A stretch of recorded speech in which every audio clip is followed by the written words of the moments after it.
Una de las voces respecto de esta investigación judicial en torno a los contratos en la legislatura era la de la Fiscalía, habló el fiscal Ignacio Aranberri, pero también queremos escuchar la otra posición que tiene que ver con la defensa de los imputados. En este caso estamos en contacto con el abogado Miguel Cuyen, que defiende al contador Gustavo Pérez, exdirector del Servicio Administrativo Contable de la Cámara de Senadores.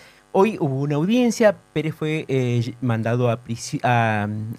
90 días de prisión preventiva, 90 dictó el días, juez Rull. exactamente. Pero hubo una serie de observaciones de parte de los defensores. Doctor Cuyen, Ricardo Leguizamón, Gonzalo Núñez, desde la Radio Pública, ¿cómo le va? ¿Qué tal? ¿Cómo anda, Ricardo? Muy bien, muy bien. Bueno, hoy Yo usted... le pido disculpas que antes no lo podía tener porque estaba justo en una reunión y salí porque habíamos quedado, por supuesto, no le quería faltar. Y le agradecemos estos minutos que nos dispensa. La postura que ustedes hicieron notar hoy en la audiencia es que no había suficientes elementos de prueba de parte de la Fiscalía para pedir esta prisión preventiva que en principio la Fiscalía la solicitó hasta que... Por tiempo indeterminado. Hasta que se haga la audiencia de remisión a juicio. ¿Está viendo algo novedoso? Las prisiones preventivas bastante largas están siendo aplicadas en la provincia. Ustedes dicen que no había ningún tipo de fundamento como para hacer esa petición. Exactamente, lo digo y lo sostengo y creo que quedó bastante claro. De hecho, de los dos argumentos que utilizaron, uno fue desechado de cuajo por el propio juez. Y para que se entienda, una persona que está sometida a proceso sigue siendo inocente, no porque lo diga el abogado defensor de la persona, sino porque dice la Constitución Nacional. Esto incluso ha llegado, no lo manifestó porque es de público, pero el presidente de la Corte Suprema, Rosenkrantz, hace muy pocos días acaba de hacer declaraciones respecto del cuidado que hay que tener con las prisiones preventivas, que son como una anticipación de pena de un sujeto que todavía goza de todas las garantías constitucionales.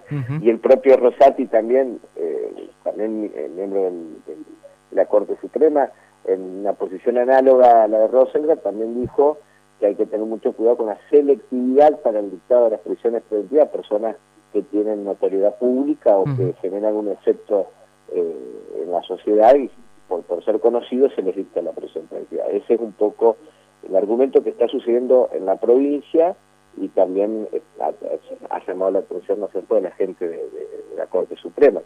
Esta causa tiene mucho impacto público. El peso de la opinión pública en la marcha de la investigación, ¿tiene incidencia en las resoluciones, en las decisiones que toman los operadores judiciales en este tipo de causas? Mire, Ricardo, usted tuvo hoy toda la audiencia, creo que lo vi escuchando atentamente, tanto planteando la Fiscalía como la defensa. Usted habrá visto que lo que la Fiscalía tiene es una serie de interpretaciones, de escritos y de cuestiones que tienen que ver con documentación secuestrada en la casa de una persona que no es precisamente Gustavo Pérez, que datan incluso del año 2012, es decir, muchísimo tiempo antes de que Gustavo Pérez fuera jefe del Servicio Contable Administrativo del Senado. Eso también quedó claro que recién a partir de diciembre del 2015 tenía ese carácter. Es decir, son todas interpretaciones en base a nombres o a iniciales que entienden que se trataría y que las sumas que ponen se trataría también de determinadas cosas, pero no dejan de ser interpretaciones. No digo que no haya seriedad en la Fiscalía, pero sí como para fundar una prisión preventiva, bueno, es un derecho constitucional que se está privando. Entonces, me parece, que es lo que traté de explicar hoy, deberían tener fundamentos serios, fundamentos contundentes, por lo menos en cuanto a decir, bueno, mire, usted está bajo la órbita de la Constitución, los derechos le siguen perteneciendo, pero se lo vamos a privar a uno porque tengo elementos serios de que usted va a entorpecer la causa. Ahora, decir que el argumento que como sigue trabajando puede llegar a estar en contacto con determinadas personas o puede llegar a entorpecer la causa, eso no es un argumento válido, porque no se dijo, mire, usted entorpeció, usted hizo esto, usted manipuló la prueba, usted habló con... No, eso no pasó, y hace más, esto empezó en septiembre, estamos en noviembre, hace 2 meses que estamos en investigación y no hubo una sola prueba de que Gustavo Pérez haya hecho alguna de estas maniobras, que ahí sí se podría justificar una medida coercitiva. De todas formas, aún así, ni siquiera se podría justificar ahí sí la prisión preventiva, porque hay otros medios de coerción. Por ejemplo, que no se acerca a 500 metros de las personas involucradas. Eso es una medida coercitiva que se podría haber tomado sin llegar al exceso absoluto de lo que es la prisión preventiva, y mucho menos por 90 días, que es un despropósito total, ¿no? Doctor, le consulto, hace unas semanas atrás en otra audiencia de prisión preventiva que le dictaron a otros acusados por 4 meses, los abogados defensores se quejaron porque la Fiscalía exponía en esta instancia prueba, mostraba los famosos cuadernos que habían secuestrado. Hoy también se dio una situación así. Usted, para que nos explique, ¿esto se puede hacer? ¿Puede hacerlo la Fiscalía en esta instancia, mostrar ese material o no? No, porque, mire, insisto, si ustedes escucharon hoy la locución, se basan, por ejemplo, además de los secuestros, en las famosas entrevistas. Dice, porque acá vino y declaró en una entrevista fulano de tal y contó. Nosotros pedimos intervenir en la entrevista y que nos dijeron, no, porque son entrevistas informales, no son pruebas, simplemente son indicios que la Fiscalía... Bueno, o son pruebas o no son pruebas, pues si voy a fundar la privación de un derecho constitucional en algo que dicen ellos, que ellos mismos están diciendo eso no es prueba, no estamos hablando de una arbitrariedad absoluta. Lo que no puede hacer, porque no es el momento, es entrar a valorar cuestiones de fondo, que eso es lo que deben haber dicho los abogados en la audiencia anterior, cuando se muestran como prueba fidedigna y que no es el momento, ni la etapa, ni el juez competente, cuestiones que tienen con el fondo del asunto. Acá lo que se debía probar concretamente es que Gustavo Pérez entorpeció o podía entorpecer seriamente la marcha de la causa. Y de eso no hubo una sola prueba. Usted, si vio, lo único que se argumentó es que había un impacto de una antena que entonces demostraba que podía llegar a haber estado en casa de gobierno, cuando eso nunca fue negado porque él sigue trabajando en casa de gobierno. Es decir, que eso fue un poco la indignación que me produjo, porque yo decía, pucha, tienen todos los medios investigativos y se olvidaron de saber que Gustavo Pérez era empleado de planta de la legislatura. Es decir, él dejó sus funciones, y él se renuncia a las funciones precisamente para no entorpecer y para que no poner ningún tipo de palo en la rueda. Ni siquiera eso sirvió. Esa es una actitud muy loable de Gustavo Pérez, renuncia a parte de su sueldo para no entorpecer, y sin embargo, pese a eso, por el impacto de una antena, de un llamado que dice que estaba en la legislatura, se le dicta la prisión preventiva. Es peligroso, es muy grave que se utilice la prisión preventiva con tanta ligereza. Uno de los argumentos de la Fiscalía para pedir la preventiva es el peligro de fuga, que finalmente el juez desechó. Usted explicó cuál era la razón de por qué Gustavo Pérez había iniciado el trámite de la visa, ¿no?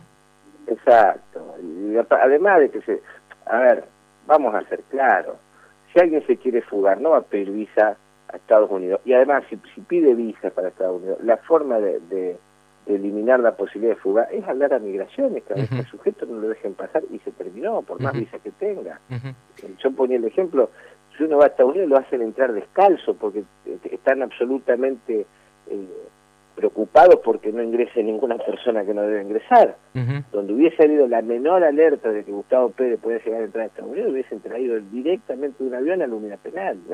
Es casi tomarnos un poco el pelo, pensar que alguien que se va a fugar va a sacar una visa en la embajada de los Estados Unidos para poder fugarse, y mucho menos hacerlo 3 meses antes, como probamos, que existiera algún tipo de sospecha tan siquiera. En realidad la visa se sacó porque tenía planificado un viaje familiar a Disney, esa es la pura verdad. ¿Cómo va a seguir el trámite? ¿Ustedes van a apelar a esta decisión que tomó hoy el juez Rull de aplicarle a su defendido 90 días de prisión? Por supuesto, Ricardo, esto va a ser apelado inmediatamente. No lo hicimos en la audiencia, honestamente, porque fue una sorpresa que no se hicieran lugar los argumentos, y fue una sorpresa el argumento que utilizó el juez sobre seguir trabajando, y bueno, hay que poner un poco la cabeza en frío y volver a escuchar los argumentos y elaborar la apelación correspondiente, pero sin duda esto va a ser apelado mañana o el lunes más tarde. ¿Qué opinión le merecen cómo están resolviendo los jueces de garantías en causas de supuestos delitos contra la administración pública? Porque por lo general fallan a favor siempre de la Fiscalía. ¿Usted lo ve así o me parece una impresión mía, ¿no? Sí, lo veo así, lo veo con muchísima preocupación, porque, a ver, yo no solo trabajo con la justicia, sino que aparte vivo en esta provincia, y siempre fuimos señeros nosotros, y siempre fuimos pioneros en el respeto a la Constitución y a los derechos emanados de la Constitución. Nosotros fuimos una provincia que mucho antes que la Nación siguiera esa línea. Ahora bien, si bien eso es cierto, nuestro superior tribunal, la causa del Chimborro, donde ponía precisamente el parámetro de cómo era o cómo debía ser la prisión preventiva desde una óptica constitucional. Después se seguido esa línea por la justicia de la Nación, pero fuimos pioneros en eso y en muchas otras cosas. Y hoy veo que desgraciadamente estamos siendo pioneros en el retroceso. Es decir, hemos vuelto, hemos involucionado muchísimo terreno, desgraciadamente, lo digo, con pesar. Bien, gracias doctor Cuyen, sabíamos que tenía poco tiempo, gracias por este contacto con la radio pública. Muchas gracias a usted y vuelvo a pedir disculpas, pero bueno, la dinámica del trabajo es así, por ahí hay cuestiones que no se pueden dejar de hacer. Gracias, le agradecemos a nosotros la diferencia de este contacto, gracias doctor.